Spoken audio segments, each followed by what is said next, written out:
Good afternoon and welcome to the National Center for Primary Care Tobacco Webinar Series. Today's webinar is entitled Lessons Learned and Best Practices for Tobacco Prevention During Pregnancy. My name is Richard A. Gooden. I'm the Director of Communications here at the National Center for Primary Care. You can follow us on Twitter at PriCareMatters. Again, you can follow us on Twitter at PriCareMatters. You can also visit our website at primarycarematters.org. Just a little bit about the National Center for Primary Care. The National Center for Primary Care promotes excellence in community-oriented primary health care with a special focus on underserved populations and eliminating health disparities. We serve as a national resource to encourage doctors to pursue primary care careers and making primary care practices more effective and efficient, and in supporting primary care professionals serving in underserved communities. This webinar is a part of a partnership that we do with the CDC's TIPS campaign. And the TIPS campaign is a campaign that really focuses on real people and real stories. This campaign was launched in March 2012 by the CDC, and it's their first ever paid national tobacco education campaign. Just a little bit of housekeeping related to this webinar. We strongly encourage you to make sure that your microphones are muted, except if you're one of our presenters. If you look in the right-hand corner, you'll see green bars, and that'll let you know how well your internet signal is. So just check your internet connection. If you're having any issues, often it could be deemed directly to your internet. Please refer any tech issues or tech questions to our tech box. If you see that tech box is right under Amanda's camera shot, and Amanda will be putting on her camera any moment now for her part of the presentation. And if you have any questions, please relate your questions to the question and answer pod, which is in the lower right-hand corner.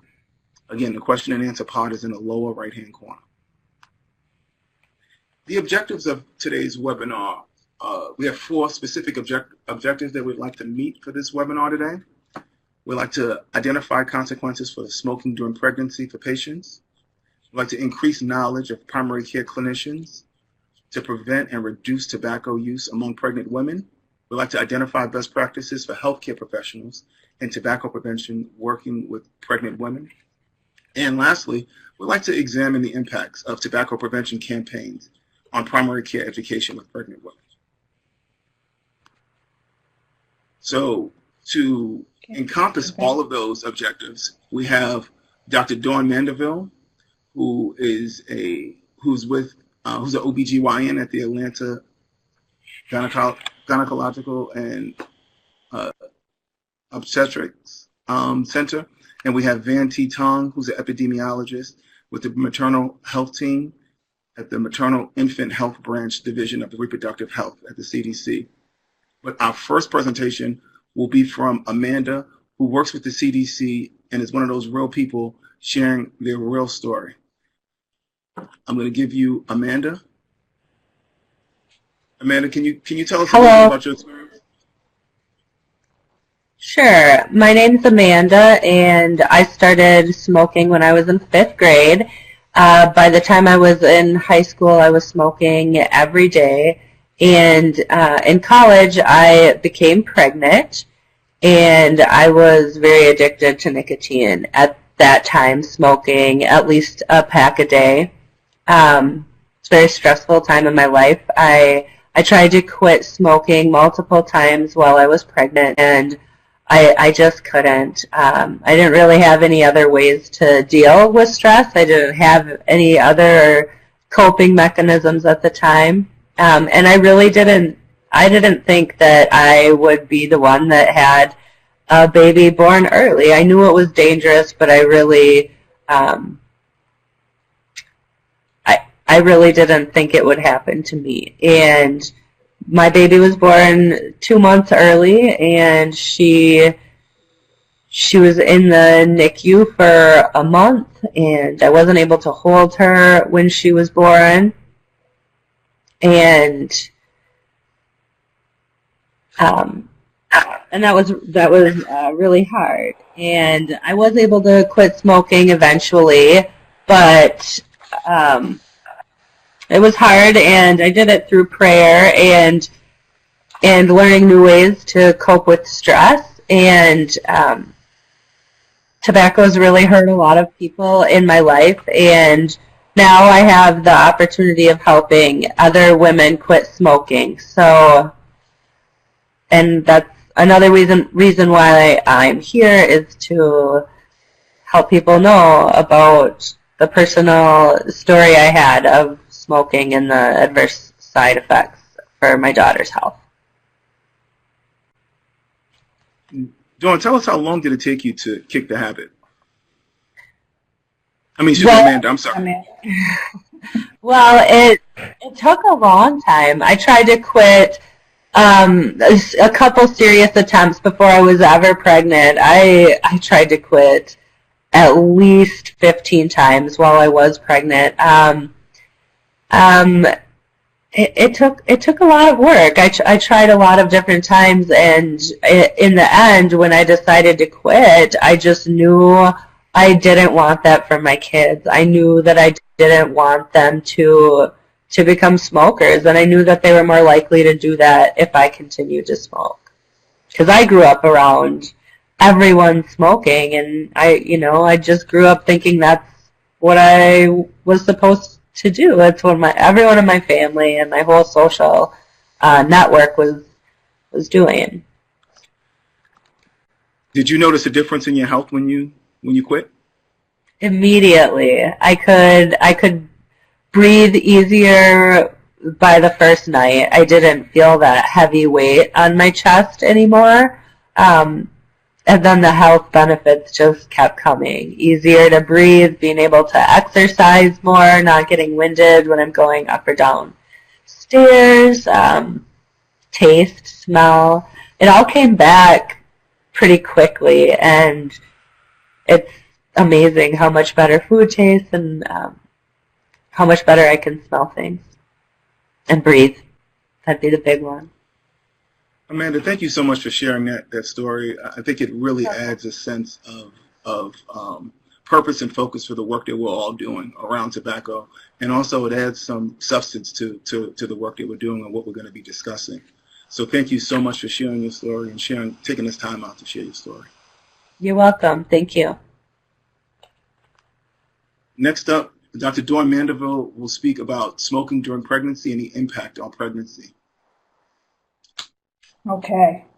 Well, as you all know, that smoking during pregnancy is one of the most modifiable risk factors associated with adverse pregnancy outcomes in the U.S. It's associated with maternal, with fetal, with infant mortality and morbidity. In 2002, in U.S., smoking during pregnancy likely attributed to about 5 to 8%. About 5 to 8% of preterm deliveries, 13 to 19% of term infants with growth restriction, 5 to 7% of preterm-related deaths, and 23 to 34% of SIDS, which is sudden infant death syndrome. Smoking also increases the risk of premature rupture of membranes and placenta previa. The true prevalence of smoking during pregnancy is difficult to discern because of the incomplete records and the fact that most studies rely on self-reporting behavior, which is generally subject to gross underreporting. What we do know about the harmful effects of pregnancy, that the information that was collected 2 years ago by the birth certificate data, is that about 11% of women reported that they smoked 3 months before pregnancy. 25% of those women stopped smoking during the pregnancy. The highest rates of smoking were seen in women from the ages of 20 to 24 years old, unmarried women, Native American women, and Alaskan Native women. Women living in West Virginia as well were seen to have some of the highest rates. The highest rates of smoking cessation in pregnancy were reported in more highly educated women, women with private insurance, and women of Asian and Hispanic descent. Several mechanisms have been observed or proposed to explain the adverse pregnancy outcomes associated with maternal smoking. These include impaired oxygenation, altered fetal development, and physiologic response and toxin exposure. We know that smoking causes the impaired oxygen delivery, and we think that that's because of the reduction in the capillary vessels that lead to the placenta and the reduction in the capillary vessel size that lead to the placenta as well. The decreased intravillous perfusion possibly due to the nicotine vasospasm effects. We also know that carbon monoxide is produced during smoking, and that creates something called carboxyhemoglobin. Carboxyhemoglobin is very slowly cleared within the fetal circulation, so it diminishes the amount of oxygenation that the fetal tissue gets. The nicotine is one of the biggest byproducts of tobacco smoke, and it results in a sympathetic activation, leading to an acceleration of the fetal heart rate and a reduction in the fetal breathing, which may cause abnormal antenatal testing, as we've seen. It also appears to impact fetal development, most likely from increasing vascular resistance and the reduction of blood flow to the uterus.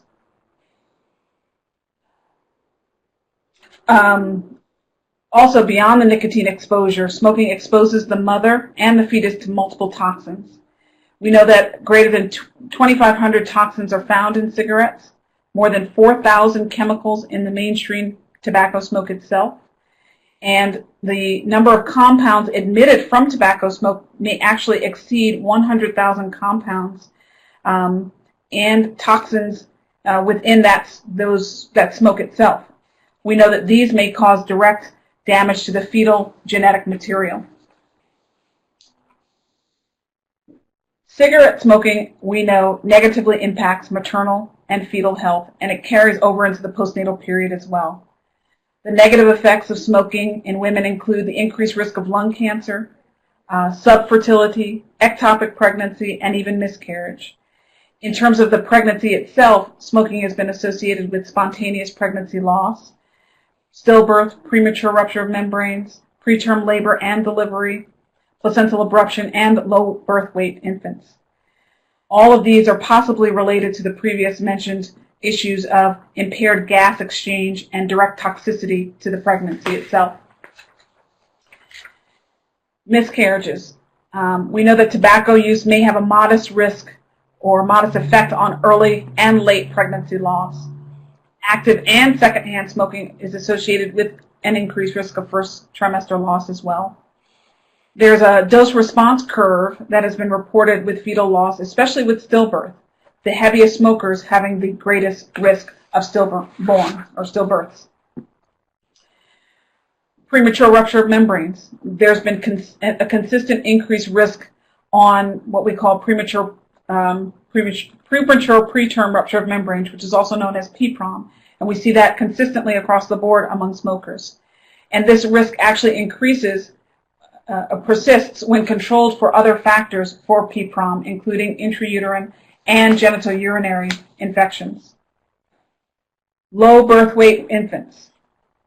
These are infants that are born less than 2,500 grams at term. And this is one of the best studied complications of smoking or being exposed to secondhand smoke. A woman who smokes has a 1 to 3 times greater risk to have a low birth weight baby.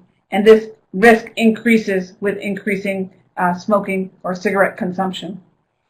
The birth weight deficit associated with smoking can be anywhere from 100 to 300 grams, depending on the number of cigarettes that are smoked. Smoking during the third trimester appears to have the greatest impact on birth weight. And women who stop smoking during the third trimester have infants with higher birth weights similar to those of non-smoking women. Placental abruption and placenta previa. We know that smoking increases the risks of these too, and especially placental abruption, and there is a dose-response curve analysis that has consistently revealed that the risk of abruption is greatest among heavy smokers. Smoking is consistently associated with placenta previa as well. However, this dose curve response has not been replicated in studies. Preterm delivery. Women who smoke are 1.3 to 2.5 times more likely to have a preterm delivery, particularly ones that are prior to 32 weeks gestation. There's also evidence that from observational studies that smoking cessation in the first trimester lowers the rate of preterm delivery to that close of non-smokers. Congenital malformations. Smoking may increase the risk of congenital abnormalities due to the fetal exposure, again, to those toxins or chemicals which we know to be over 2,500. Although the rate of congenital abnormalities or malformations does not appear to be higher among infants born to smokers, smoking may increase specific anomalies that we see, such as cleft palate, cleft lip, anal atresia, cardiac defects, renal agenesis or hypoplasia, limb reduction, digital anomalies, etc. Not only is the fetus affected, but the neonate can be affected. Studies have also shown that infants that have been exposed to tobacco during the pregnancy, once they are born, have an increased risk of stress, hypertonicity, irritability, excitability, and even neonatal death. However, there is no convincing evidence that the prenatal nicotine exposure is associated with significant neonatal withdrawal syndrome. Some other postnatal effects associated with smoking include sudden infant death syndrome, SIDS, respiratory infections like bronchitis or pneumonia, asthma, otitis media, infantile colic, shorter attention spans, hyperactivity, decrease in school performance and cognitive ability. It's difficult to separate the impact of maternal smoking from these and other co-founders, but they do think that there's a direct link with women who smoke and those issues that can occur. Also, breastfeeding. Smoking in pregnancy affects that by decreasing the milk's volume production, lowers the milk fat content or concentration, which consequently leads to a shorter duration of lactation.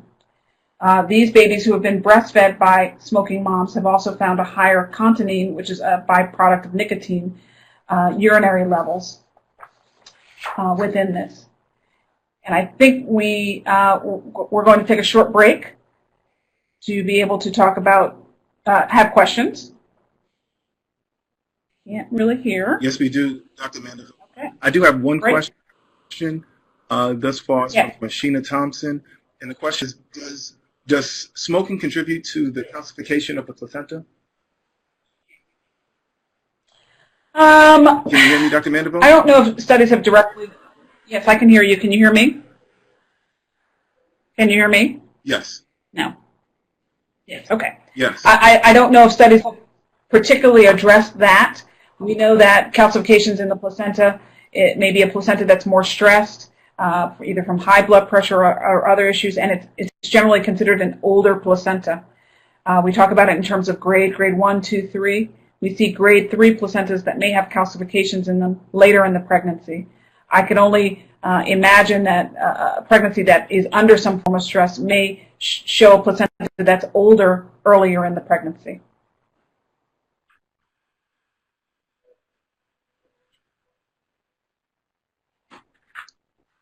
Okay, I'm going to, I just wanted to highlight the poll question, which was, which would you consider to be the leading cause of tobacco use among women?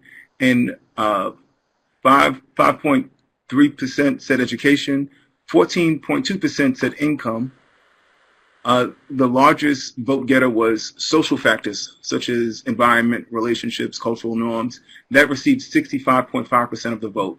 And mental and emotional health received 13% of the vote. Dr. Mandeville, just from your professional opinion, which one would you lean towards? I would say definitely the social factors. I agree. I think people use smoking as a stress relief. We know that it is an addictive substance, that it's hard to quit on demand, and certainly if there are other factors whether it be environmental, relationship. Certainly those factors play into a person's inability to stop smoking because it seems to help them through whatever situations they are currently in, despite the pregnancy.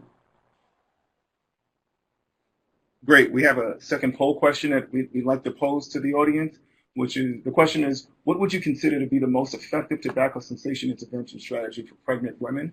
And while the audience ponders on that, I'm going to go to another question for Dr. Mandeville. The question is there research on the effects of nicotine exposure from pregnant women who vape? Who faint?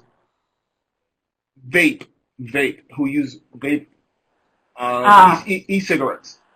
Right. So there has been some research. I don't think it is as compelling as the nicotine because of the way that I think it's absorbed within the system. They do know that they talk about the continine levels in the urine of women who smoke. Obviously, I spoke about it relative to neonates, but the continine level in those women who vape is present, but it's at a far decreased amount. So I don't know if I answered the question. You did. Let me give you another question. Is there an association between maternal smoking and childhood cancer? If so, what are the specific ones? Not that I know of directly. So I'd have to think. I haven't seen any. No, not that I can think of right off the bat. In terms of, let's say, radiation, where a woman may be exposed to radiation during pregnancy, a baby may be at increased risk for leukemia, something like that. I don't know if they've made that association with smoking directly. Okay. What would you recommend for smoking moms who want to breastfeed? I think that the benefit of breastfeeding far outweighs the risk of the nicotine or continine amount in the baby's system. However, the baby may show signs of that nicotine, whether it be irritability or stress in general. So they'd have to weigh the risks and the benefits. I think that the benefits of breastfeeding may outweigh the risk of maternal nicotine within the breast milk. Thank you. And last question, and I guess this is again from your professional experience. How do you handle smoking cessation referrals in your office setting? Mm-hmm. So we are not as set up as we probably need to be, but we definitely try to counsel them, the doctors themselves, as well as our midwives. The biggest tool that we've used is probably the quit line, the smoke and quit line, which I will mention a little bit later, that offers counseling by state way. But that gives a lot of information, a lot of resources to patients. We do give them reading materials as well to try to coax them in the right direction. The issue being in private practice is that you've got a lot of things to address, and you have to make sure you touch on everything. So it's not a specific thing that we take a whole visit upon. It may end up being a whole visit, but we also have to make sure that there are other components of the pregnancy that are being evaluated. So certainly written materials and the quit line are our biggest forms of counseling. Thank you so much for that. And just lastly, to just address the poll question, which is, what would you consider to be the most effective tobacco cessation intervention strategy for pregnant women? 71% of our users said counseling. 4% said incentive-based interventions. 6% said NRT, which would be nicotine replacement therapy. And 20% said social support and peer mediation intervention. So from your opinion, Dr. Mandeville, which one would you lean towards? Well, I think in my next few slides, you'll know the answer to that, the scientific answer. My real answer would be the counseling one, but the scientific, the one that was studied, you will see that is not the statistic that you just showed in the poll response is not what is thought of nationally. So that's probably a good segue into the second half of my presentation. Carry on. Okay. So let's see. You have to figure out where we left off. Okay, so smoking cessation and the strategies or intervention strategies, that's the next part of the presentation. We know that cessation of tobacco use, prevention of secondhand smoke exposure, and the prevention of relapse of smoking are key clinical intervention strategies during pregnancy. Pregnancy provides a unique opportunity for medical intervention and smoking cessation because women in prenatal care see their providers more frequently during the pregnancy, and this allows for multiple opportunities to assess and reinforce tobacco abstinence, and multiple opportunities to voice concerns over the risks and the dangers that smoking presents to the pregnancy and the growing fetus. Despite the evidence of the brief interventions work to reduce maternal smoking, it is estimated that only 49% of obstetricians routinely advise and provide follow-up for smoking cessation, and only 28% actually discuss strategies for cessation. There we go. Okay. So, pregnant women who use tobacco should be identified early in their pregnancy. They should be given information such as pamphlets or videos about smoking-related pregnancy risks to pregnancy. We should try to provide sessions with a health educator about smoking-related risks to pregnancy. And pharmacotherapy should be considered, whether it be a pill, a patch, or the gum, because we know that this may increase smoking cessation during pregnancy itself. In 2013, a systemic review of the psychosocial interventions showed, and this is where that poll question comes in, that the single most effective intervention appeared to be providing incentives contingent upon the biochemical verified abstinence of tobacco. This is basically testing their urine for the cotinine levels. Patients who remain abstinent received cash vouchers. The upside of this was that the quit rates were much higher than those that received education alone. But the downside is obviously the feasibility and the cost of such an approach may make it prohibitively expensive on a large scale. So knowing that, and then going to the poll question that talked about counseling and intervention and support, this strategy seems to be the most common one that is used. And it's used basically for patients or women who are willing to try to stop smoking, and they may benefit from what's called the 5 A's intervention. With appropriate training for the obstetrician gynecologist and other clinicians or healthcare providers, they can perform these 5 steps to pregnant women who smoke. And they are, as you can see, to ask, advise, assess, assist, and arrange. So we'll go through them one by one. Okay, so ask. You ask and you document a patient's smoking status at every patient encounter. You ask about the smoking status of household members and whether anyone smokes in the home or in the car.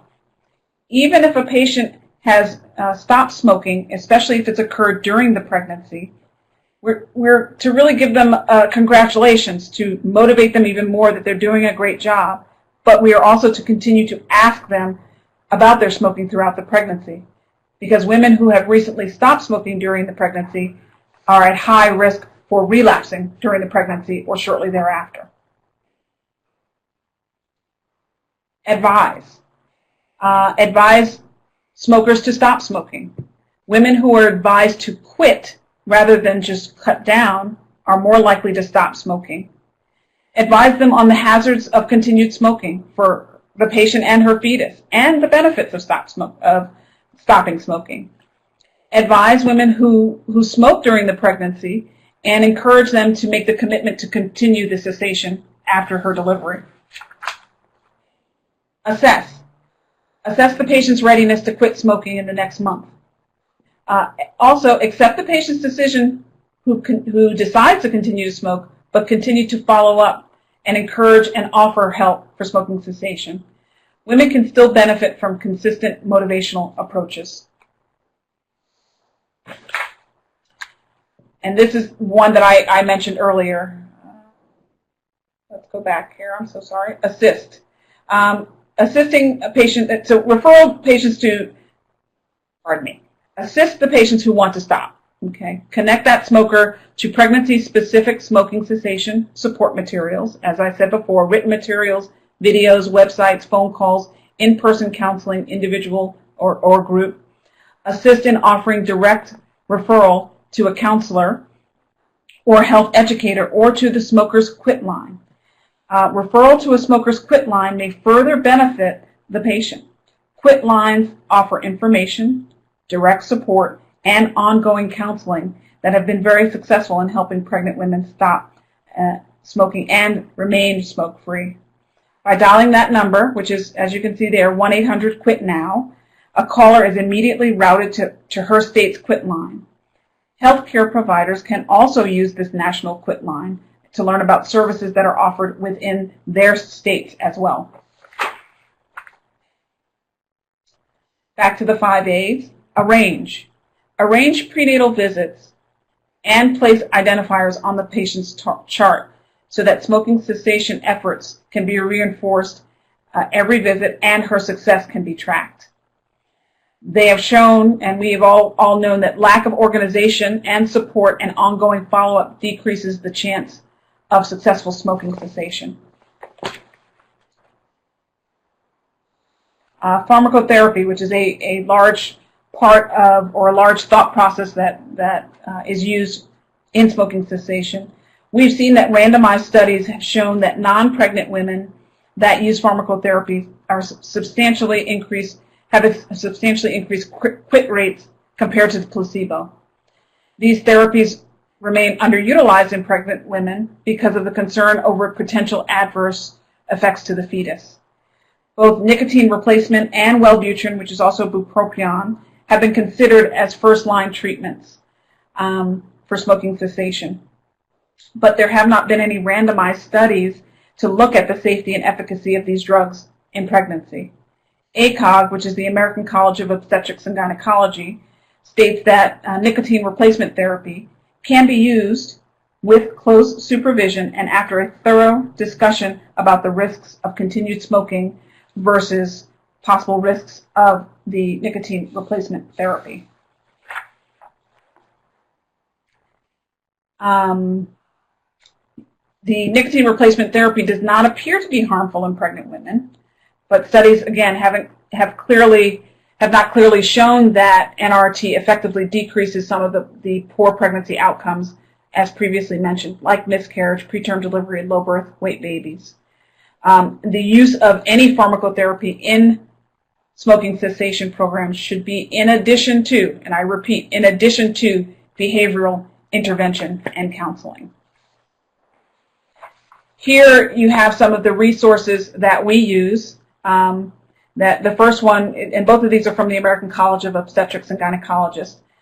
Smoking Cessation During Pregnancy, the Clinician's Guide to Helping Pregnant Women Quit Smoking. And this is a guide, a pocket reminder, and a slide lecture that you can get from smoking at acog.org. And the second one is called Need Help Putting Out That Cigarette? And this is a pregnancy-specific workbook for patients. And that also is available from ACOG, their specific bookstore, and you can see the website below. So I hope that all of this information has helped to increase your knowledge of the impact that smoking has on the pregnant woman and the developing fetus, and as well as identifying ways to counsel and support women in an effort to stop smoking in pregnancy and beyond. Thank you. Thank you so much, Dr. Mandeville. We have a couple of minutes before Dr. Dentong gets on. Thank you. So I'm going to get to a couple of questions, and then we will transition into Ms. Van Tong. The first question is from Megan. Can you share again what the research study was that showed how incentives are shown to be most successful in cessation among pregnant women? Right. It was a 2003 study. I can tell, if you give me a minute, I can type in specifically the notation for that, if you want that specific study. But it was in 2013. It was a psychosocial study that was done, and they actually offered $25 and $50. First they offered $50 and they looked at the rate, the incentive there and how well women did with quitting. And then they put it down to $25 and that rate of quitting smoking went down. So there's definitely a dose response or a fee response in terms of women being incentivized by money to stop smoking. And one other question, in your practice, how do you measure success as it relates to smoking cessation? Well, we don't have the facilities to actually measure urine creatinine levels, so we really go on the patient's word. And the fact, we ask them to stop smoking. Most often women will stop. A lot of women will tell us that they have decreased, and we encourage them to continue to decrease as much as they can to stopping. That stopping is the best in terms of fetal and maternal outcomes. So it's really word of mouth, and it's their word that we're looking at. Is there any program or funding which supports the idea to provide vouchers? Currently, not that I know of. Gotcha. What are the potential side effects for using NRT on the fetus? Excuse me, let me reread that just so I get that right. What are the potential side effects of using NRT on fetus? And is one form of NRT safer than others during pregnancy? Okay. So let's go to the nicotine replacement ones, which would be the gum or the patch. They actually have not done randomized studies at this point. But I would think that the potential side effects are similar to a woman who actually ingests or smokes nicotine, but at a much lower level. I don't quite remember the amount of milligrams per cigarette. I believe is 1 to 3 milligrams of nicotine per cigarette, something like that. It is far, far, far less in the nicotine gum or patch. And also the way that it's absorbed, where it goes directly into the blood versus through her lungs and then into the bloodstream, may have an effect as well. I haven't read a study specifically on that, but I would think that overall the amount of nicotine within a woman who's on a patch or gum is far less. In terms of the Wellbutrin, that is an antidepressant drug, and some studies have been shown in other types of medicines that are similar to that there may be some cardiac defects that are noted, but it hasn't been proven to be the direct cause. So, for example, women who have depression in pregnancy who are on that medicine, we feel that the benefit of the medicine outweighs any potential risk of the medicine. So we take that attitude going forward with a woman who may want to be on that medicine for smoking cessation alone. Thank you so much for the comprehensive answers. Hopefully you could stay with us a little longer while Van Tong goes through her part of his presentation from an epidemiological view of the discussion. Okay. So I'll give you Van Tong.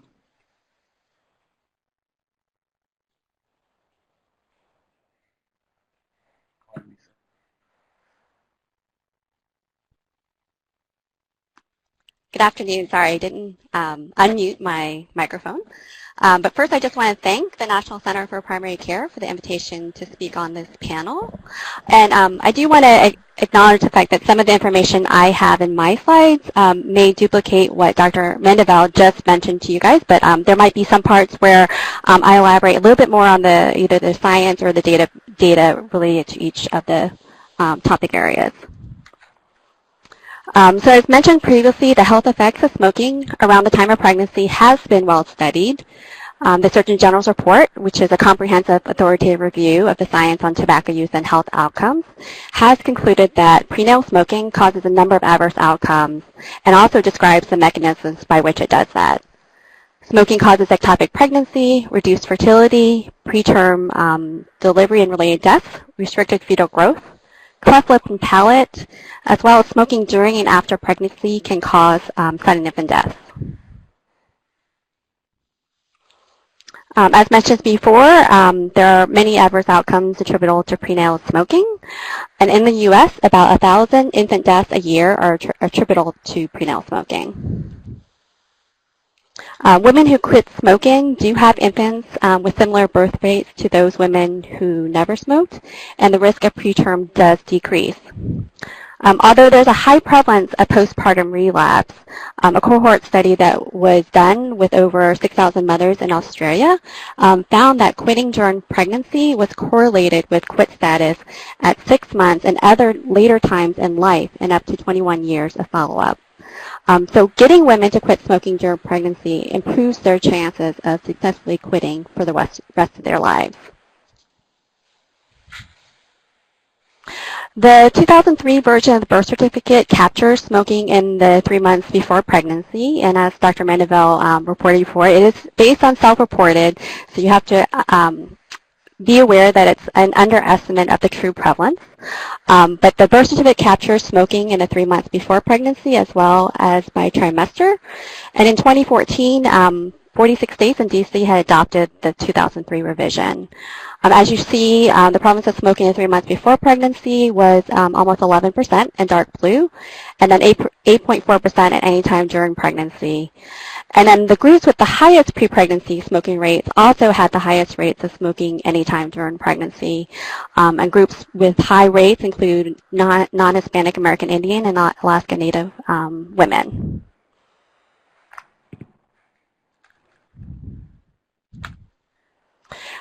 Geographic variation in maternal smoking is also seen. States in the Midwest had among the highest rates, with rates above 12%. And then the western, southwestern states had the lowest rates. The lowest rate was found in California, about 1.8%. And as Dr. Mandeville mentioned before, the highest rate was in West Virginia at 27%. Maternal smoking is also prevalent in many of the disadvantaged populations, such as women with less than a high school education, about 14%, women on Medicaid insurance, and then women receiving WIC benefits. And here's just the smoking cessation rates by state.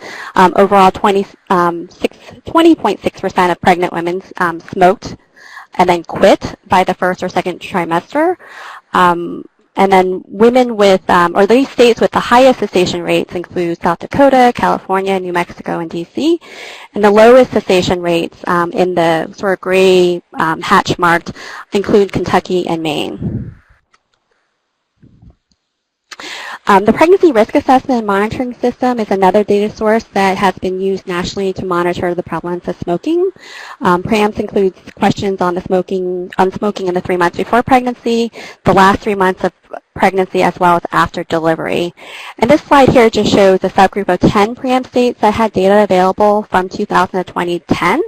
And we did find that the prevalence of smoking before pregnancy, which is the green line, stayed relatively the same over the time period. And we did see slight declines in smoking in the 3 months, in the last 3 months of pregnancy, as well as after delivery. And those are in the red and orange lines. But when you look at sort of the percentage point change over time, the prenatal smoking rate has really declined very slowly. It's a 0.1 percentage point decline. And so when we look at our national goal of reaching a prevalence of 1.4% of prenatal smoking, it will take another 100 years before we reach that. So we really do need to make some progress in reducing the prevalence of smoking during pregnancy. I'm going to touch a little bit about the effective clinical interventions and the evidence base for that. This model here shows the factors that affect health, and this I think relates to that poll question that was asked in the first part of the webinar. But implementing interventions at each level is part of a comprehensive approach, and it can help achieve the maximum sustained public health benefit. So interventions that change the context of the community can have a large impact on health, as well as those that focus on specific individuals. And strategies that affect community behaviors, such as enacting smoke-free air laws, increasing tobacco taxes, have been found to reduce smoking during pregnancy at a population level. So those are very effective strategies that states can implement. Clinical interventions, such as the 5As or counseling, as mentioned before, are closer to the top of the pyramid and are definitely an effective strategy and a critical component of comprehensive tobacco control. In 2015, the U.S. Preventative Service Task Force issued an update of previous recommendations. So they have looked at tobacco cessation interventions, but they reviewed the evidence and just provided an update of those recommendations. For pregnant women, they recommend that clinicians ask all pregnant women about tobacco use, advise them to stop using tobacco, and provide behavioral interventions. And that was listed as a grade A, which in their recommendations mean that there's high certainty that the net benefit is substantial for the individual. And then for the last two recommendations, they concluded that the current evidence was insufficient to assess the balance of benefits and harms of pharmacotherapy for tobacco and pregnancy. And then finally, there was a new recommendation related to electronic cigarettes, and they concluded that the evidence was insufficient to recommend e-cigarettes as a tobacco cessation intervention, and that really try to, if patients want to quit smoking, to use the FDA-approved cessation medications such as NRT, bupropion, and varenicline as a way for cessation. And both of the last two recommendations were graded as an I. The ACOG committee opinion is also consistent with the U.S. Public or Preventative Task Force recommendations. And this was published in 2010. And the opinion states that prenatal care providers should deliver the brief counseling, and they do recommend the 5As. And also that quit lines can be used as an adjunct to counseling. And as mentioned before, NRT can be considered if behavioral therapy fails and should be done under the supervision of a physician. This is the systematic review that was mentioned before. There were 86 RCTs for smoking cessation during pregnancy included in this systematic review, and they did overwhelmingly find that psychosocial interventions in general increased the proportion of women who stopped smoking, and they did find improvements in the rate of low birth weight as well as preterm birth. And here's just a breakdown of the type of behavioral interventions that were included in the review, and I think some folks had some questions about incentive. But you can see for counseling there have been a number of studies, 45, that have found increased benefit of counseling for cessation. And then the last two studies in terms of incentives found a huger, even though it's only limited in terms of the number of studies, a huger effect for smoking cessation. And then just to talk a little bit more about incentive-based interventions or contingency management, at least the framework of these interventions start with biochemically verifying quits. And once a woman is verified as being quit, then they are provided a financial incentive. And some folks have used monetary incentives, but there have been some programs out there that have used vouchers for diapers or vouchers for women to pay off their telephone bills, and those have also found an effect on cessation. And another systematic review of financial incentive interventions have found about a 34% quit rate among those who received the intervention and 7.1% among those who received standard of care. And they saw improvements in birth outcomes, including birth weight, breastfeeding duration, and it also was promising a promising intervention for preventing early postpartum relapse, which there are not very many interventions out there to prevent that that relapse. We don't know what the cost effectiveness of these interventions are known, and currently CDC and NIH, we are funding a cost effectiveness analysis of these interventions to hopefully tease that information out. And then telephone quit lines, they They can be used as an adjunct to in-person counseling, and they offer effective as well as free smoking cessation services. And most state quit lines have a pregnancy or postpartum specific protocol. And in an evaluation, we did find that most women who called the quit lines were very satisfied with their experience with the quit lines. However, even though women are aware of the quit lines, they prefer to try to quit on their own. And it's been difficult to keep women's adherence to call schedules. So one thing we're trying to really encourage with providers, if you refer women to the quit line, to really educate them about the value of these quit lines and what they should expect during calls. And we've heard that that has been helpful in retaining women in these counseling sessions. And then for pharmacotherapy, there has been another systematic review published recently in 2015, and there were 8 trials that was testing the cessation efficacy and safety of nicotine replacement therapy. And when they pooled all 8 trials, the relative risk was significantly increase, so saying that NRT was effective at increasing cessation. But when they looked at the placebo trials, which is considered the gold standard for efficacy, even though the relative risk was increased, the confidence intervals crossed over 1, saying that it was not statistically significant. But in the 3 non-placebo RCTs, there was a high effect size as well as statistical significance. And they didn't see any difference in rates of poor birth outcomes between NRT and control, which suggests that there might not be increased danger or harm to the infant. However, almost throughout all the trials, adherence to NRT was very low. And in the review, they noted only 1 trial looking at bupropion, and then no trials of varenicline or electronic cigarettes. So there's insufficient evidence on the efficacy and safety for NRT for smoking cessation during pregnancy, so we do need more research to better define the benefit and risk ratio. We do know nicotine is a known teratogen. However, smoking does include nicotine and a number of other chemicals that we know are harmful to the woman and fetus. And in addition to that, we're not sure whether providers feel comfortable recommending NRT and how many women are willing to use it. We did have a PRAMS analysis that we found 19% of smokers were offered NRT by the providers, and in a single state, only 3% of pregnant smokers reported actually using NRT.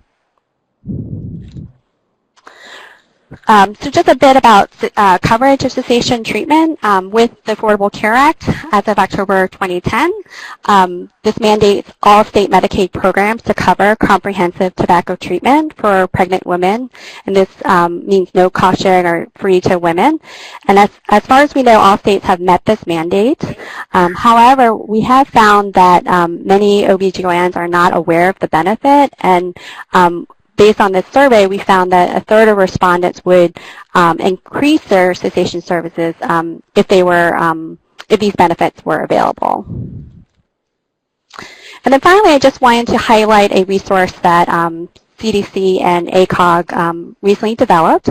It's a free web-based training. It's designed for healthcare professionals. So if you want to learn a little bit more about best practice approaches, this would be a good place for you to go to. It is accredited for CMEs, CNEs, health educator credits, pharmacist credits as well.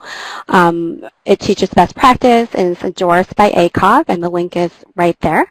And I do want to note that we do have an electronic cigarette talk that is in progress that should be on this website in the next month. So I do encourage you to go there if you would like some messaging around electronic cigarettes during pregnancy. And then finally, just a list of consumer and provider resources. And just to summarize, quitting smoking has health benefits for both the mother and baby. 1 in every 10 women continue to smoke during pregnancy, and that there are effective interventions, including state tobacco control policies and clinical interventions that can help women quit smoking.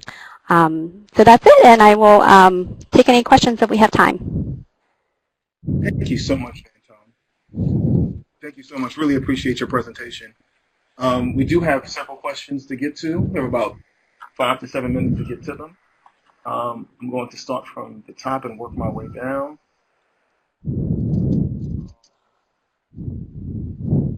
This question is from Jennifer. Does vaping now fall under the umbrella of smoking, and should it require cessation referral? Yes. I mean, electronic cigarettes are technically considered a tobacco product, and we recommend that all pregnant women not use any tobacco products during pregnancy. I know that there is consumers who are trying to switch to electronic cigarettes to help them quit, and even though we acknowledge that electronic cigarettes have fewer chemicals and substances than like over 7,000 chemicals in cigarettes, it's not an approved cessation medication, and so I think with the concern of nicotine during pregnancy, we really try to ensure that pregnant women are talking to their providers, telling them that what their concerns are, and that the providers work with them to use FDA-approved cessation medications. Great. This question is from Grace. In studies where pregnant women used NRT, were barriers to compliance addressed? I believe you stated that adherence was low. Yes. I would have to go back and look at the studies, but I know that in these trials, there've only been a handful of trials done, and for each one, they try to really encourage use, providing the medication for free, etc. And I think the most recent trial noted that some women had some side effects to the NRT or did not feel like they were able to quit with it, but it's unclear based on the information that was collected on the data whether women quit because of the side effects or if they quit because they thought it was maybe not high enough dose. But I think that there still needs to be research done in this area. But we do stand by sort of the USPSTF recommendations and ACOG recommendations that if women can't quit with behavioral interventions or without or on their own, that NRT can be used. Great. This question is to either of the presenters. How do you follow the patients after they begin cessation to ensure that they don't fall out of care? Well, it's their word. We don't really follow them other than seeing them at their visits, especially the pregnant women. We see them obviously during their prenatal visits and for their postpartum visit and for their annual exams. And we have questionnaires that are specific to smoking. One has a social section that talks about smoking, and it also talks about are you a former smoker, current smoker, and we ask the number of cigarettes. We try to drill down a little bit, and we do very brief counseling. We have part of our electronic medical records has a button that says, well, how long did you actually counsel them for? 3 minutes, 10 minutes, or more. So at least we try to give them a couple of words of encouragement or a couple of words of discussion relative to their continued smoking outside of the prenatal period as well. And I would just add that, you can also think about the referral programs, such as the quit lines or other local resources, because I think that will help support the in-person counseling that the woman has with her OB. Thank you. Julie has a very good question. What are your recommendations for women who are in drug rehab programs? I mean, the recommendation is always quitting. I mean, we do know that women who are in drug rehab programs have a high prevalence of smoking. I mean, I think it's upwards to 80%.